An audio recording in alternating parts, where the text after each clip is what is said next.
Bonsoir et bienvenue à vous mesdames, messieurs sur la chaîne la plus proche de vous, c'est l'heure de l'information. Le secteur privé est l'un des grands points abordés au cours de la FIS. Le sommet de l'industrie financière africaine est à la une ce soir. Représentant le levier de développement comme souligné lors de la rencontre, il fera objet de développement ce soir pour plus de compréhension. Pour ce qui est de l'amélioration de son réseau routier, le Togo projette de nouvelles réalisations.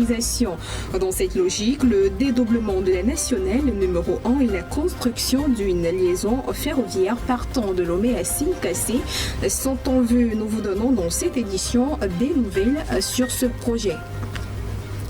À l'international, nous nous intéresserons à l'actualité au Madagascar. Les chiffres communiqués révèlent que très peu de personnes, précisément seulement près de 40% de la population se sont rendues aux urnes.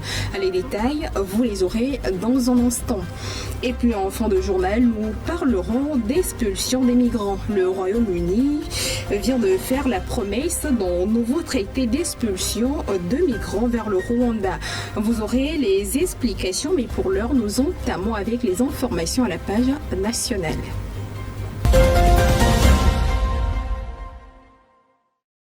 Bienvenue à tous. Avant d'en venir au secteur privé, intéressons-nous tout d'abord à ce nouvel accord historique qui a été signé entre l'Union européenne et les pays de l'ACP. L'accord de Cotonou a été remplacé par l'accord de Samao et ouvre donc la voie à une coopération renouvelée pour le développement, la stabilité, mais également par la même occasion l'accent sur les droits de l'homme, le développement durable et les défis mondiaux. Jessica Allo nous donne plus de précisions.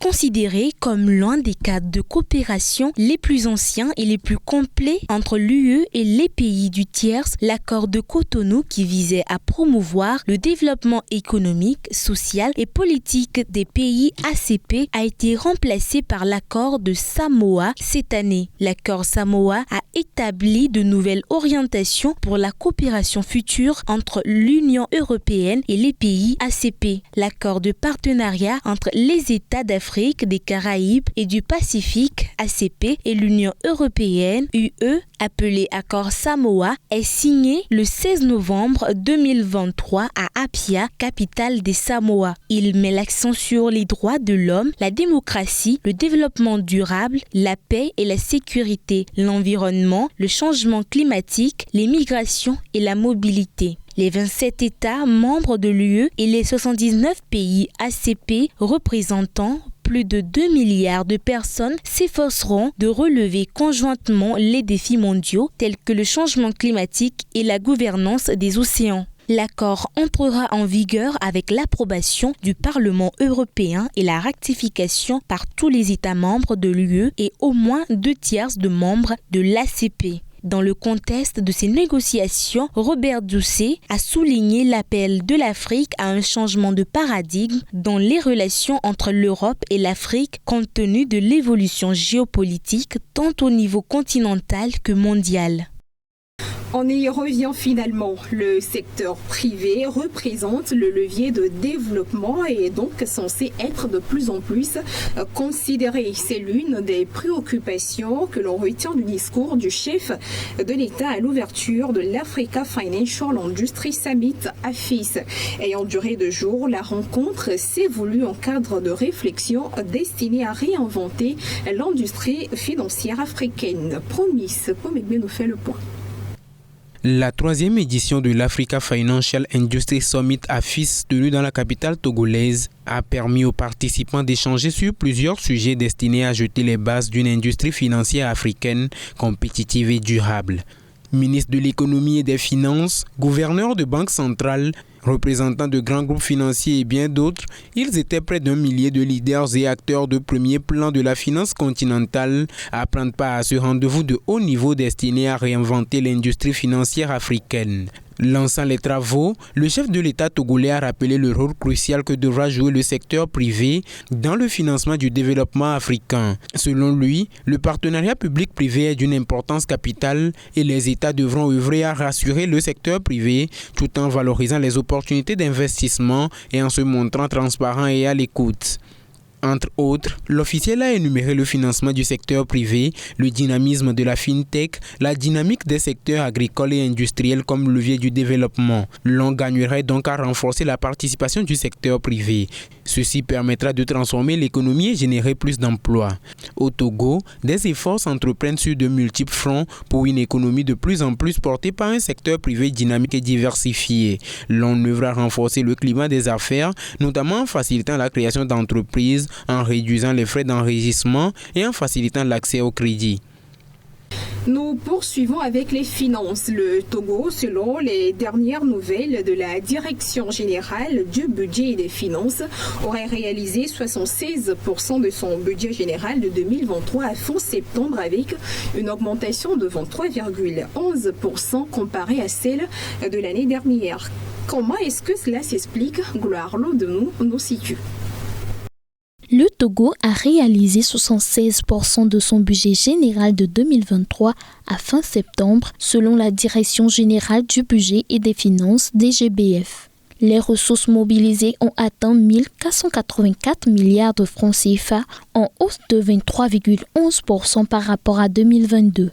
Elle se compose de 872 milliards de francs CFA de recettes budgétaires et de 612 milliards de francs CFA de ressources de trésorerie. Les charges de l'État ont été de 1 286 milliards de francs CFA, en augmentation de 11,94% par rapport à 2022. Elles ont concerné les dépenses en atténuation de recettes, les dépenses de personnel, les dépenses d'acquisition de biens et de services et les dépenses de transfert. Pour rappel, la loi de finances 2023 a été rectifiée et projetée en charges et en ressources à 1 975,5 milliards de francs CFA, contre 1 957,9 milliards dans la loi de finances initiale, soit une augmentation de 0,9%. Par ailleurs, le projet de la loi de finances exercice 2024 a été récemment voté par l'Assemblée nationale. L'Office togolais des recettes, l'OTR, a dressé le bilan des fonds mobilisés à la fin du troisième trimestre de l'année. Selon le rapport d'exécution du budget de l'État exercice 2023, situation à fin septembre, les recettes collectées sont en hausse de 12,72% comparé à la même période de l'année dernière. D'autres précisions dans ce reportage. Nouvelle performance fiscale de l'Office togolais des recettes à la fin du troisième trimestre de l'année en cours. La Direction générale du budget et des finances a indiqué une collecte des taxes et impôts pour une valeur totale de 729 milliards de francs CFA à fin septembre 2023. Une mobilisation qui représente un taux de réalisation de 79,97% en rapport avec une prévision initiale de 912 milliards de francs CFA. Dans les détails, les recettes liquides mobilisées par l'Office sont estimées à 590 milliards, alors que celles non liquides se chiffrent seulement à 139 milliards de francs CFA. À quoi doit-on cette nouvelle performance haussière de 12,78% comparativement au troisième trimestre de l'année 2022, dont la collecte se chiffrait à 647 milliards de francs CFA? L'administration fiscale s'en tient à l'augmentation du chiffre d'affaires taxable à la TVA qui est passé à 8,2% et celle des importations en valeur qui a atteint les 12,8% par rapport à le niveau à fin septembre 2022. Aussi, la réorganisation spatiale des services des impôts avec la création des bureaux des opérations fiscales dans chaque commune du Grand Lomé et dans chaque préfecture de l'intérieur du pays ont contribué à cette tendance haussière. Par ailleurs, l'impact de l'exploitation des données du recensement fiscal effectué sur toute l'étendue du territoire national en 2022 et le renforcement des codes de spécification tarifaire pour un meilleur contrôle de la valeur en douane des marchandises n'est pas négligeable. Concernant les journalistes togolais mis en examen et écroués dans l'affaire des 400 millions qui seraient volés chez un ministre, des communiqués continuent d'émaner des organisations des médias et du monde politique. À l'unanimité, ils expriment leurs indignations et inquiétudes en exigeant la libération des deux confrères. Bernard Canvi pour les précisions. Vague de réactions suite à l'emprisonnement des journalistes Loïc Lawson et Anani Sossou pour diffamation d'un ministre. Plusieurs réactions, dont celle de l'organisation Reporters sans frontières, qui se dit être convaincue du professionnalisme de ces deux journalistes et appelle à leur libération immédiate. La section togolaise de l'Union de la presse francophone IPF Togo exprime sa profonde inquiétude et appelle la communauté internationale, les organisations de médias et les défenseurs des droits de l'homme à soutenir les efforts visant à garantir la liberté de la presse au Togo. Même réaction du côté de l'OTM, Observatoire togolais des médias, et du patronat de la presse togolaise PPT. Ils expriment leur indignation et leur inquiétude face à l'allure que prend l'affaire. Selon le PPT, le ministre qui se dit diffamé a le droit de se défendre, mais la privation de liberté ne doit pas être la règle. Par ailleurs, le milieu politique togolais se sent aussi touché par l'affaire. La dynamique pour la majorité du peuple DMP réclame la libération des journalistes et la relecture des textes régissant la presse. Les forces démocratiques pour la République FDR, quant à elles, appellent le chef de l'État à se saisir du dossier. Dédoubler la nationale numéro 1 et construire une liaison ferroviaire partant de Lomé à Sine-Kassé. C'est ce qu'envisage le pays pour le moment quant à la modernisation de son réseau routier. Lors de sa récente participation à l'Africa Investment Forum à Marrakech, il a obtenu un soutien financier de la Banque africaine de développement et ses partenaires. Claire Gagnon s'est intéressée à la nouvelle et nous propose d'amples précisions qu'on découvre dans ce qui suit. Le Togo a entrepris une modernisation significative de son secteur routier au cours des dernières années avec une politique engagée dans la construction et la réhabilitation de plusieurs routes. L'ambition de dédoubler la voie nationale numéro 1 se matérialise progressivement, soulignant l'importance de cette artère qui relie Lomé à Dapaon. Cette modernisation revêt d'une importance capitale dans l'effort global de développement des infrastructures routières au Togo, s'inscrivant dans une vision plus vaste visant à améliorer l'accessibilité et la connectivité à travers le pays. La semaine dernière, lors de sa participation à l'Africa Investment Forum à Marrakech, le Togo a obtenu l'engagement de la Banque africaine de développement et de ses partenaires pour les projets de dédoublement de l'autoroute de l'unité, route nationale numéro 1 et de construction du chemin de fer reliant Lomé à Sine-Kassé. Le dédoublement de la route nationale numéro 1 consiste à construire une deuxième voie parallèle à la route existante, ce qui permettra d'augmenter la capacité de transport et de réduire la congestion. Cela devrait faciliter le transport des personnes et des marchandises, renforcer le commerce et contribuer à l'essor économique du Togo. Ces initiatives, lorsqu'elles seront réalisées, joueront un rôle crucial dans le renforcement de la position du pays en tant que centre logistique stratégique et corridor favorisant le développement économique. Parlons une fois encore de finances en rapport avec les États africains avec la tenue de la 3e édition de l'Africa Financial Industry Summit qui s'est déroulé à Lomé. Ce sommet a porté sur les opportunités et défis financiers des pays africains, comme nous vous le disons dans les titres. L'idée étant de travailler sur ces points et de se mettre à jour. On refait le point dans ce reportage. Les institutions africaines se distinguent de plus en plus sur la scène mondiale malgré les défis. Avec le retrait des concurrents internationaux, c'est une opportunité pour s'étendre sur le continent et au-delà. Cependant, elles doivent gérer une dette publique croissante, relever des défis climatiques, trouver de nouvelles sources de financement et s'adapter à des réglementations changeantes. De ces problèmes, les acteurs de la finance ne s'en détournent pas. Ils ont échangé des idées pendant 2 jours ici à Lomé au Togo, pendant l'AFIS, l'Africa Financial Industry Summit. L'industrie financière africaine, c'est une opportunité de 1500 milliards de dollars que les gouvernements et les champions africains de la finance veulent saisir. Pour aller vite et bien, il faut tenir compte de la réglementation, nous dit Serge Ekwe, le président du conseil d'administration de la Banque ouest-africaine de développement. Cela passe d'abord par une réglementation, une régulation qui donne le cadre, et là c'est le rôle de la puissance publique, mais également des acteurs puissants, bien dotés en capital et qui ont un seul intérêt, c'est d'aller chercher de la valeur et de permettre de la créer. Pour créer de la valeur, obtenir des prêts est essentiel. Mais en Afrique subsaharienne, emprunter sur les marchés internationaux coûte jusqu'à 2,1% de plus qu'ailleurs, imposant ainsi un fardeau aux gouvernants du continent. Les agences de notation ne considèrent pas certains facteurs structurels et que si ces facteurs étaient considérés, la notation pourrait s'améliorer. Tout cela était en place et considéré par les agences de notation, cela pourrait réduire considérablement les risques attribués à l'Afrique. Autre système promu par ce sommet sur la finance, la tokenisation des actifs. En clair, transformer des biens en jetons numériques pour les échanger sur Internet.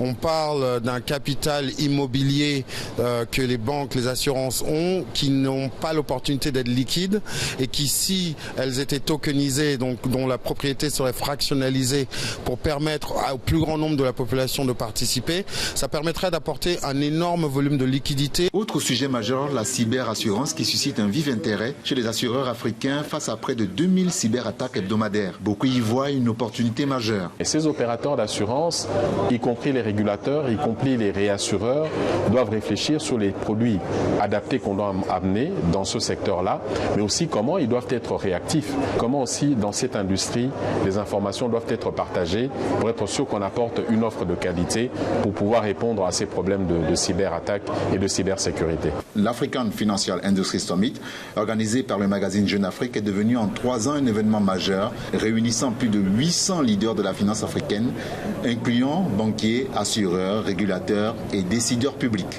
Nous vous amenons au Libéria. L'Union européenne et la CEDEAO jettent des fleurs au pays pour le second tour des élections présidentielles qui s'y est déroulé le mardi dernier.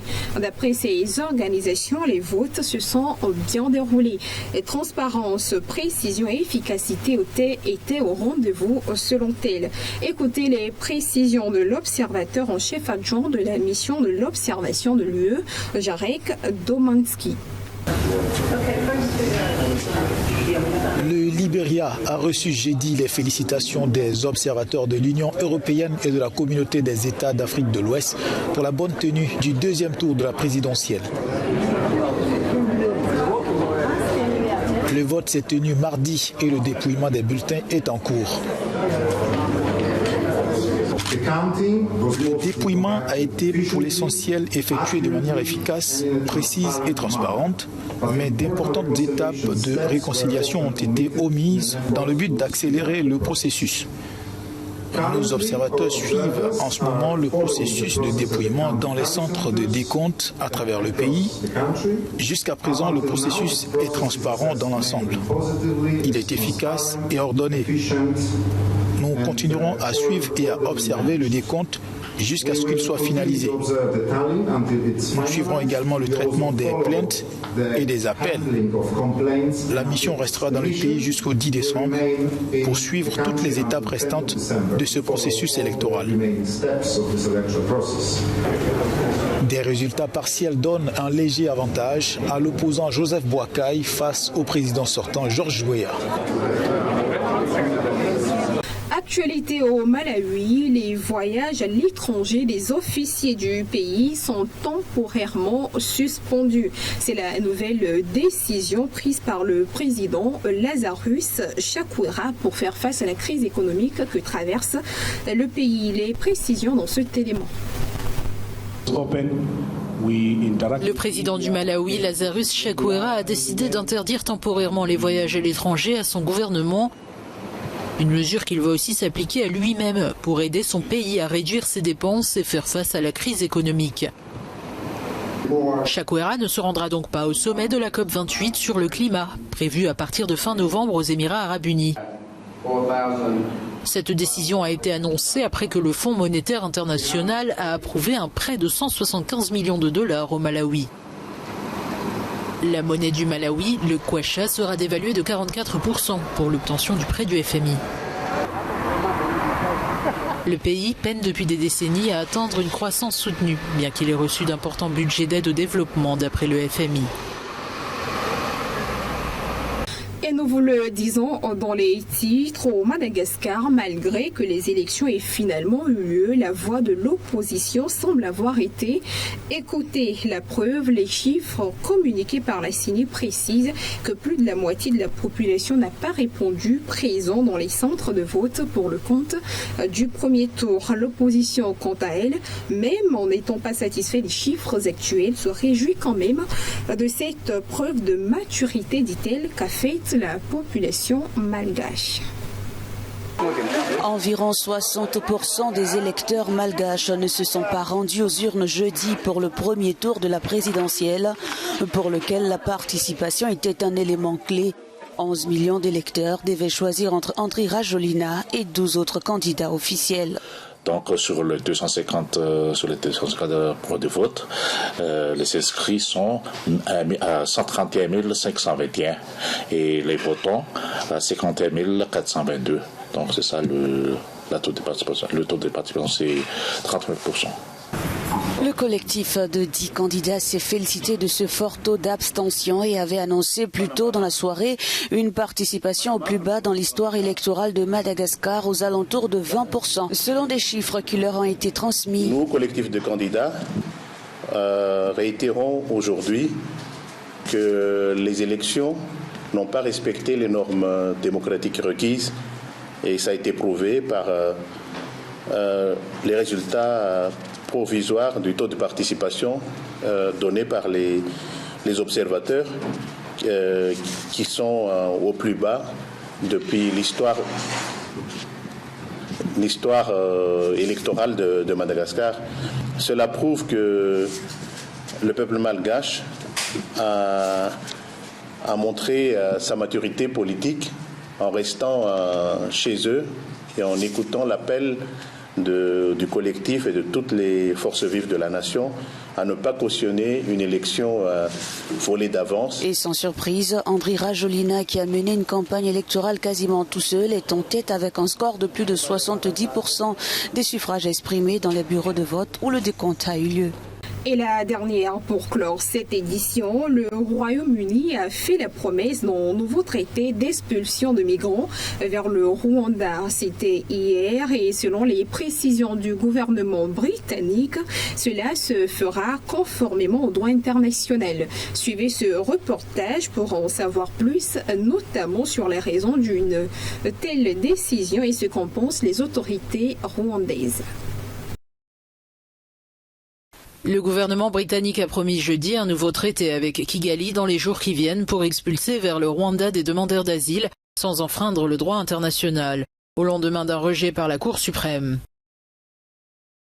Les hauts magistrats avaient estimé que le Rwanda n'est pas assez sûr pour les demandeurs d'asile et les réfugiés, mais le ministre de l'Intérieur James Cleverly souhaite voir décoller les premiers vols l'année prochaine.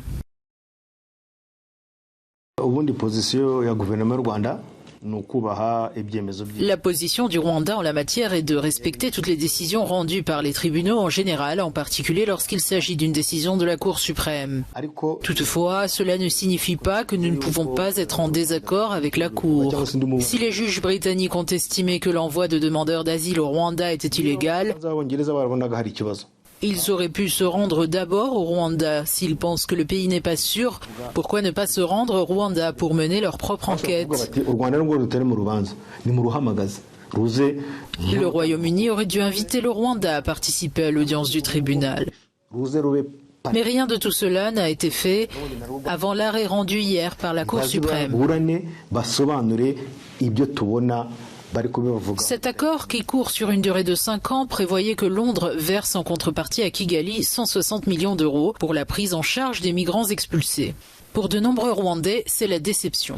Je ne pense pas que le jugement d'un pays puisse affecter l'image d'un autre pays. Pour des raisons évidentes et multiples, tout d'abord, les tribunaux britanniques ne sont pas au courant de la situation au Rwanda. Ils ne vivent pas au Rwanda et ne sont pas habitués à ce qui s'y passe. La décision de la Cour n'est pas la dernière étape. Ce n'est qu'une étape dans un processus de longue haleine. Et je pense que les deux parties continueront à travailler ensemble. En tant que juriste dans ce pays, je sais que de nombreuses formations sont organisées pour préparer ces personnes une fois qu'elles seront envoyées ici. Et nous pensons qu'elles seront envoyées ici car c'est dans leur intérêt. Le Rwanda déclare qu'il s'efforcera de travailler avec le Royaume-Uni sur un traité juridiquement contraignant afin de mettre à nouveau l'accent sur les garanties existantes et qui sont nécessaires à la réussite de ce partenariat. C'est donc sur cette information que se referme cette édition. Merci à vous de l'avoir suivi. Restez fidèles à nos programmes. Excellente soirée à tous.